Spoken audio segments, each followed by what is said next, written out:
సంతోషంగా ఉన్నవారు ఒకసారి సంతోషంగా హల్లెలూయా చెప్పండి. దేవునికి స్తోత్రం. సమయంలో మనము ఒకటి ఏంటంటే మనము ఈ సంవత్సరం ఈ కొద్ది దినాల నుంచి మనము శ్రమల కోసమే కదా ధ్యానం చేస్తున్నాం. క్రీస్తు పడిన శ్రమలు, మనం పడిన శ్రమలు కాదు. మనం శ్రమలు పడితే తట్టుకోలేం, మనకు శ్రమ వస్తే మనం తట్టుకోలేం కదా. ఆయన పడినటువంటి శ్రమలు ఎవరి కోసం పడ్డాడు? ఆయన మన కొరకు, లోకము కొరకు.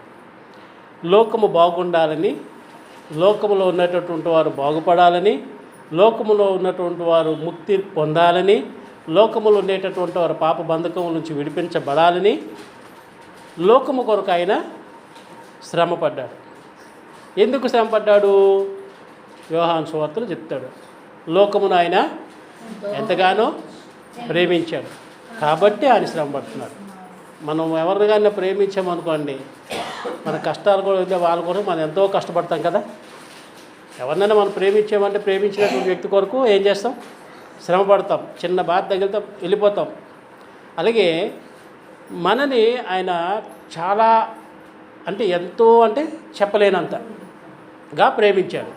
చెప్పలేనంతగా ప్రేమించాడు కాబట్టి లోకంలోకి ఆయన వచ్చాడు. లోకం అనగా మనుష్యులు, మనుష్యుల మధ్యకి వచ్చాడు. ఎవరు మనుషులు? ఆయన మనుష్యులు. హల్లెలూయా. అందుకబట్టి ఆయన ఒక మాట ఆయన ఏమంటాడంటే, 1 పేతురు 3వ అధ్యాయము 14వ వచనం చదవండి.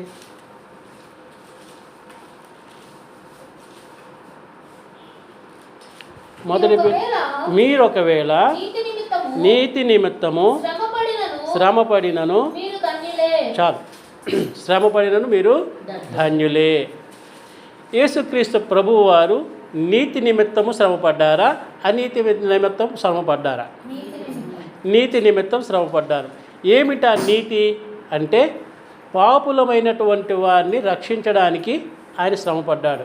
అది దేవుని నీతి, మన నీతి కాదు. మన నీతి అయితే వాడు చెడ్డవాడు కాబట్టి వాడికి శిక్ష విధించాలి, అంతే కదా. చెడ్డవాడు కాబట్టి వాడికి శిక్ష విధించాలి, వాడు తప్పు చేసాడు కాబట్టి వాడికి దండించాలి అనేటటువంటి మన నీతి. దేవుని నీతి ఏమైంది? పాపము చేసినటువంటి మనని రక్షించడానికి ఆయన ఒక నీతిమంతుడైనటువంటి దేవుడు మన కొరకు వచ్చాడు. అది ఆయన నీతి.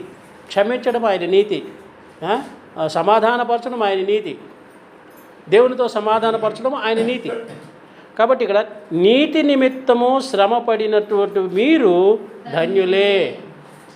ఇప్పుడు యేసుక్రీస్తు ప్రభువారు నీతి నిమిత్తం శ్రమపడడానికి వచ్చారు. ఆయన నీతి ఏమిటంటే మనమందరము రక్షింపబడాలి, లోకమంతా రక్షింపబడాలి, లోకములో ఉన్నటువంటి వారందరూ రక్షింపబడాలి, వారందరూ నా దగ్గర ఉండాలి, నా రాజ్యంలో ఉండాలి.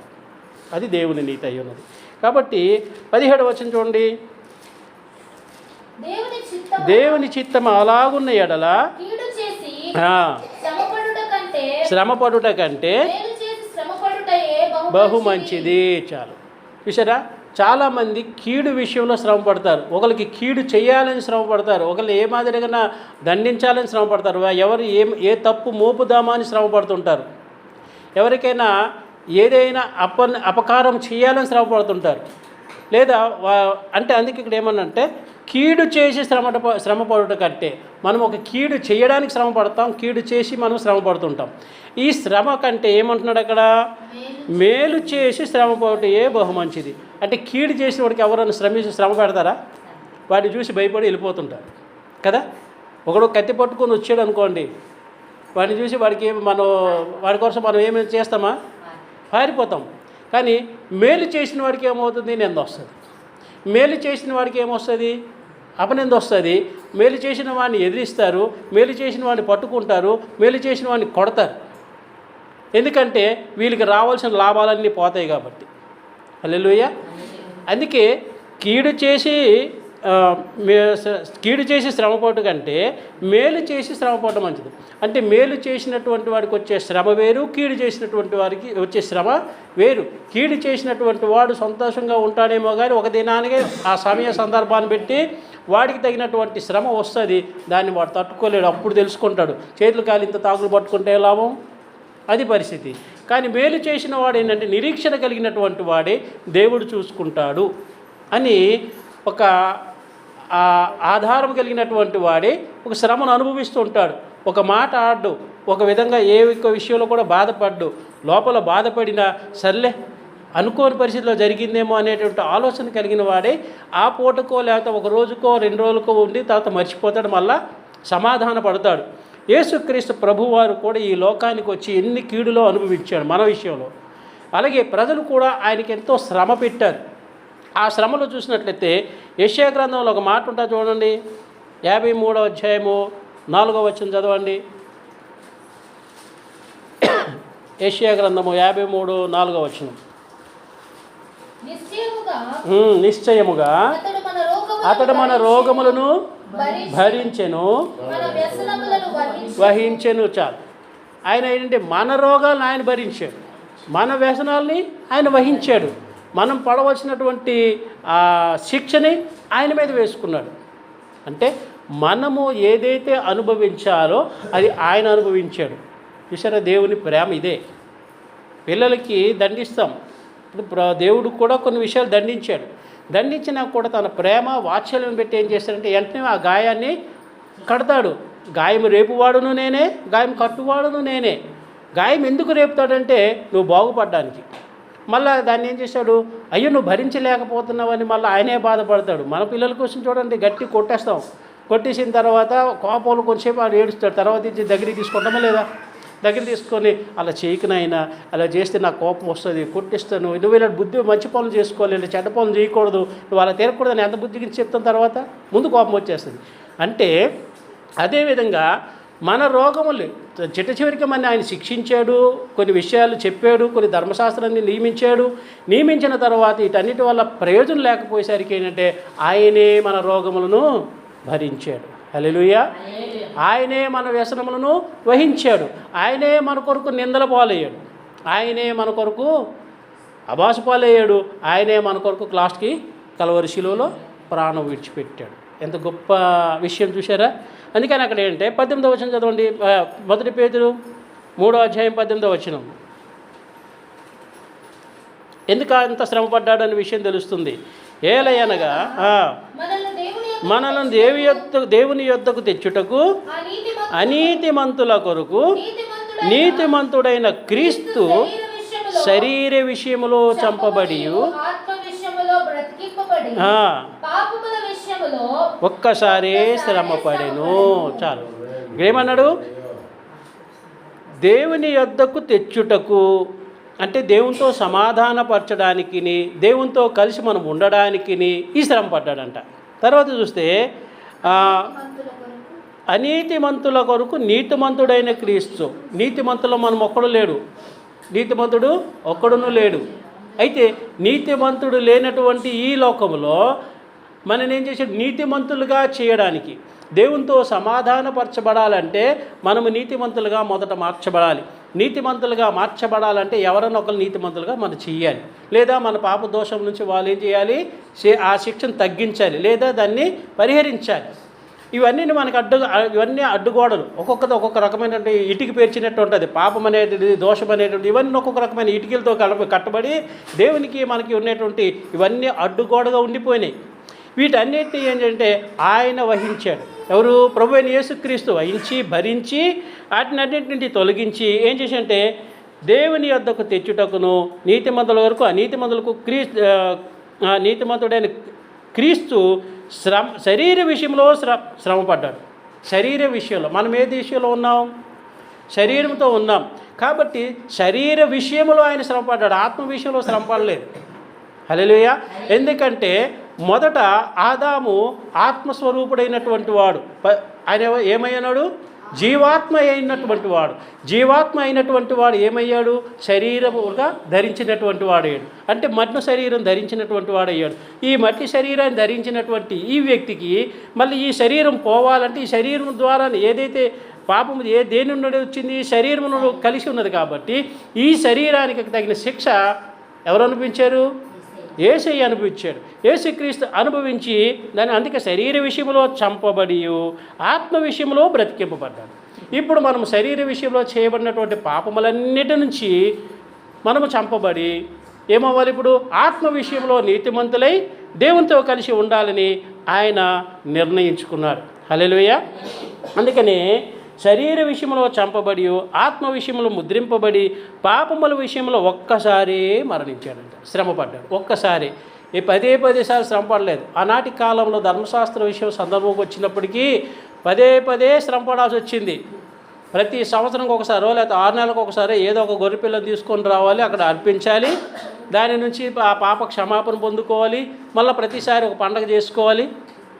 అదొక పండగ ఆచరణాత్మకమైనటువంటి విషయం అయిపోయింది. ఇలా ప్రతిసారి చేసినటువంటిది దానివల్ల పాప పరిహారం జరగట్లేదు. కానీ ప్రభువే ఈ లోకానికి వచ్చి ఏం చేయడం, ఒక్కసారి మనందరి విషయంలో మనం చేసినట్టు పాప విషయంలో శ్రమపడ్డాడు. హల్లెలూయా, హల్లెలూయా. శ్రమపడి ఏం చేశాడు, ఆత్మ విషయంలో బ్రతికి ఉన్నాడు.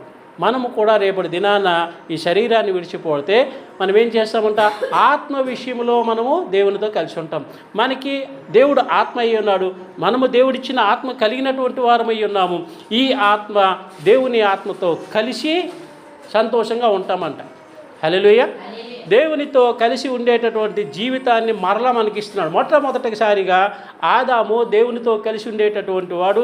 దేవుడు ఆదాము దగ్గరికి వచ్చేవాడు, ఆదాము దేవుడు కలిసి మాట్లాడుకునేవారు. ఎప్పుడు జీవాత్మగా ఉండేటప్పుడు. ఎప్పుడైతే పాపము చేశాడో, పాపం ఆయనలో ప్రవేశించిందో, అప్పుడు ఆత్మ సంబంధమైనటువంటి ఆదాము శరీర సంబంధమైన మానవుడిగా అయిపోయాడు. ఇప్పుడు యేసుక్రీస్తు వచ్చిన తర్వాత ఏమైపోయింది అంటే, శరీర సంబంధమైనటువంటి మానవుడు, హల్లెలూయా, శరీర సంబంధమైనటువంటి మానవుడు ఆత్మ సంబంధమైన మానవుడుగా మళ్ళీ మార్చబడుతున్నాడు. హల్లెలూయా.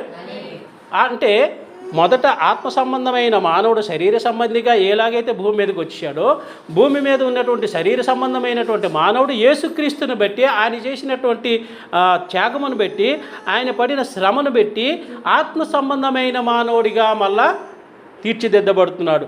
ఆత్మ సంబంధమైన మానవుడిగా తీర్చిదిద్దబడి దేవుని దగ్గరికి మళ్ళా చేర్చబడుతున్నాడు. ఎంత గొప్ప విశేషమో చూసారా. ఈ విధంగా అందుకే ఆత్మ విషయంలో బ్రతికింపబడి పాపముల విషయంలో ఒక్కసారే శ్రమ పడెను. తర్వాత చూసినట్లయితే నోవాహు విషయంలోకి వచ్చినప్పుడు చూస్తే 20 వచనం చదవండి, అది మా కంటిన్యూ చేయండి. 19-20 వచనం. దేవుని దీర్ఘశాంతం ఇంకా కనిపెట్టుచుండినప్పుడు పూర్వము నోవాహు దినములలో అవిధేయులైన వారి యొద్దకు అనగా చెరలో ఉన్న ఆత్మల యొద్దకు ఆయన ఆత్మరూపి ప్రకటించెను. రక్షణ చాలు. ఇక్కడ ఏమండి, పూర్వము నోవాహు దినములలో ఓడ సిద్ధపరచుచుండగా అవిధేయులైనటువంటి వారి యొద్దకు అనగా చెరలో ఉన్నటువంటి ఆత్మల యొద్దకు. అవిధేయులైనటువంటి వారు, మన జీవితం అంతా అవిధేయత కలిగినది. మనం ఎప్పుడు దేవుని ఎడల విధేయత కలిగినటువంటి వారంగా ఉన్నాం అని అనుకుంటే ఎప్పుడు దేవునికి విధేయత కలిగిన వారంగా మనం లేము. దేవునికే ఎందుకు కొన్ని మంచి మనుషుల దగ్గర కూడా మంచి మాట చెప్పినా మనం దాన్ని పాటించాం, విధేయత చూపించాం. అలాగే ఇక్కడ ఏంటంటే అవిధేయులైనటువంటి వారి యొద్దకు అనగా చెరలో ఉన్నటువంటి వారు అన్నాడు. చెరలో అంటే ఎక్కడ అవుతుంది, భూమి మీద పాప బంధకముతో బంధింపబడిన వారమై సాతాను యొక్క బంధకములో ఉండిపోయినటువంటి వారమై ఉన్నాం మనం. అయితే అక్కడికి ఏమైనా చెరలో ఉన్నటువంటి ఆత్మల యొద్దకు ఆయన ఎలాగొచ్చాడంటే ఆత్మరూపిగా వచ్చాడు. అప్పుడు నోవాహుకి ఏం చెప్పాడు, దేవుడు ఏం చెప్పాడంటే, నోవాహు ఎగో నీవే నాకు ఈ అందరిలో కలిసి నీ ఒక్కడవే నీతిమంతులుగా కనిపిస్తున్నావు, కాబట్టి నీవుని ఇంటి వారును రక్షింపబడినట్లు మీ కొరకు ఒక ఓడను చేసుకోండి అన్నాడు. అంటే దేవునికి భయపడినటువంటి వాడే, ఏ తప్పిదములు చేయకుండా ఉండేటటువంటి వాడుగా, దేవుని యందు భయభక్తులు కలిగినటువంటి వాడుగా నోవాహు కుటుంబం ఉండేది. కాబట్టి ఈ విషయాన్ని గ్రహించినటువంటి దేవుడు ఏం చేశాడు, నోవాహుకు మాత్రం ఈ విషయం చెప్పాడు.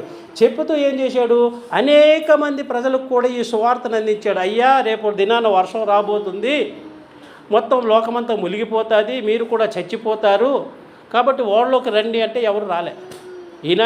ఈనాటి కాలంలో కూడా చూసినట్లయితే అనేక మందికి సువార్త అందింపబడుతున్నప్పటికి కూడా ఏం చేస్తున్నట్టే హేళన చేస్తున్నారు, ఎగతాళి చేస్తున్నారు, కొడుతున్నారు, అన్నీ చేస్తున్నారు. అంటే శ్రమలు ఎవరికి వస్తున్నాయి, నీతి నిమిత్తమై శ్రమ పడినవారు ధన్యులు అన్నారు. అందుకే ఈ శ్రమలు మనకు వచ్చినప్పుడు మనం ఎదిరించాల్సిన అవసరం లేదు, తప్పించుకొని వెళ్ళిపోవాలి. హల్లెలూయా. మనం ఏదో కొంతమంది నాకు ఈ హక్కు ఉంది, నాకు ఈ అధికారం ఉంది, నాకు ఈ రాజ్యాంగ హక్కు ఉంది అనేటువంటి విషయాలు కాదు. కానీ మనం ఏం చేయాలంటే శ్రమలు వచ్చినప్పుడు దాన్ని చాకచక్యంగా తప్పించుకొని వెళ్ళిపోయి దాన్ని దేవుని మహిమపరిచే వారంగా ఉండాలి. అందుకని ఇక్కడ నోవాహు విషయానికి వచ్చినప్పుడు ఆయన నీతిమంతుడు కనబడగానే ఆ కుటుంబాన్ని అందరికీ దేవుడు రక్షించాడు. అలాగే ఆత్మస్వరూపిగానే వెళ్ళి వారికి ప్రకటించాను. ఆ ఓడలో కొందరు అనగా 8 మంది, నోవాహు కుటుంబం మాత్రమే రక్షించబడింది. ఆ విధంగా ఏంటంటే ఆ రక్షణ ఎలాగొచ్చింది? ఆనాటి కాలంలో నీటిలో నుంచి తేలబడినటువంటి ఓడ, అంటే నీటి ద్వారా వాళ్ళకు ఒక రక్షణ వచ్చింది. కొంతమంది నీటిలో మునిగి చచ్చిపోయారు, రక్షణ ఏంటి? మునిగిపోతే చచ్చిపోతారు. కానీ నీటి ద్వారా ఏమైంది? రక్షణ వచ్చింది. అదే ఈనాటి కాలంలో తీసుకున్నాడు బాప్తీసం. హల్లెలూయా. బాప్తీసం చెప్పండి. దానికి సాదృశ్యమైన బాప్తిస్మము ఇప్పుడు మిమ్మును రక్షించుతున్నది. అదేదనగా శరీర మాలిన్యము తీసివేయుట కాదు కానీ యేసుక్రీస్తు పునరుద్ధాన మూలముగా దేవుని విషయము నిర్మలమైన మనస్సాక్షినిచ్చు ప్రత్యుత్తరమే. చాలు, ఇక్కడ చాలు. నిర్మలమైన మనస్సాక్షి అంటే మనలో ఉన్నట్టు ప్రతి దోషము, మన పాపము, వీటన్నిటి నుంచి కడగబడడానికి ఏమి సాదృశ్యమైంది? ఆనాడు నోవాహు యొక్క ఓడ ఏదైతే నీటి మీద తేలబడి రక్షణ పొందుకుందో అది సాదృశ్యమైంది. మనం ప్రతి వస్తువుని, పాత్రను మనం దేంతో క్లీన్ చేస్తాం? నీళ్ళతోనే క్లీన్ చేస్తాం. మరి ఆ నీళ్ళతోటి, అందుకే అన్నాడు యేసుక్రీస్తు ప్రభువారు ఏమనంటే, ఒకడు నీటి మూలంగాను ఒకడు ఆత్మ మూలముగాను శుద్ధీకరించబడితే కానీ వారికి పరలోక రాజ్యం దొరకదన్నాడు. అంటే నీటి మూలముగా అంటే నీటి ద్వారా కడగబడాలి. అదే ఈనాడు జరుగుతున్నటువంటి పుష్కరాల జాతర. హల్లెలూయా. ఇంతకుముందు కూడా మాట చెప్పుంటాను. ఈ పుష్కరాల జాతర ఆనాటి 2000 సంవత్సరాల క్రితం వచ్చినట్టు పుష్కరాలని 100 సంవత్సరాలను చేసుకొని 100 సంవత్సరాలు మొన్నటి మహాపుష్కరాలు చేసి వాళ్ళు కొన్ని సంవత్సరాలకు ఒకసారి 12 సంవత్సరాలకు ఒకసారి మహాపుష్కరం చేస్తుంటారు. ఈ బాప్తిసము అనేటువంటి ఏదైతే యేసుక్రీస్తు చేశాడో అదే నేటి కాలంలో పుష్కరంగా మారిపోయి అన్యులందరూ పాప విమోచనం కొరకు గోదావరి పుష్కరాలకి, కృష్ణానది పుష్కరాలకి, ఆ పుష్కరాలకి ఈ పుష్కరాలు తిరుగుతున్నారు. ఈ పుష్కరాల్లో ఏమి ములిగినా ఎవరికి పాపక్షమాపణ కలగదు. కానీ యేసుక్రీస్తు నామములోనే బాప్తిసం తీసుకున్నటువంటి వారికి మాత్రమే పాపక్షమాపణ. అందు నిమిత్తమే ఈ లోకానికి ప్రభువైన యేసుక్రీస్తు ఈ లోకానికి వచ్చి మనందరి నిమిత్తము శ్రమపడి అది సాదృశ్యముగా ఉంచడానికి యేసుక్రీస్తు ప్రభువారు కూడా బాప్తిసం తీసుకున్నారు. మనము కూడా బాప్తిసం తీసుకుందంటే ఏ మేలు జరిగిందని కాదు, కానీ మనం తీసుకున్న బాప్తిసం మనకు పరలోకం ఉందని ఆ నిశ్చయిత కలిగినటువంటి వారంగా మనం తీసుకోవాల్సిన వారం అయి ఉన్నాం. కాబట్టి మన కొరకు శ్రమపడినటువంటి యేసుక్రీస్తు ఎందుకు శ్రమపడ్డాడంటే మన క్షేమము కొరకు. హల్లెలూయా.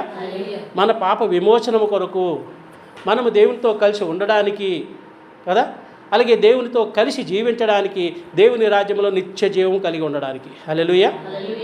దేవుడు అట్టి కృప మనకు దయచేయునుగాక. ఈ వాక్యం దీవించి ఆశీర్వదించునుగాక. ఆమేన్.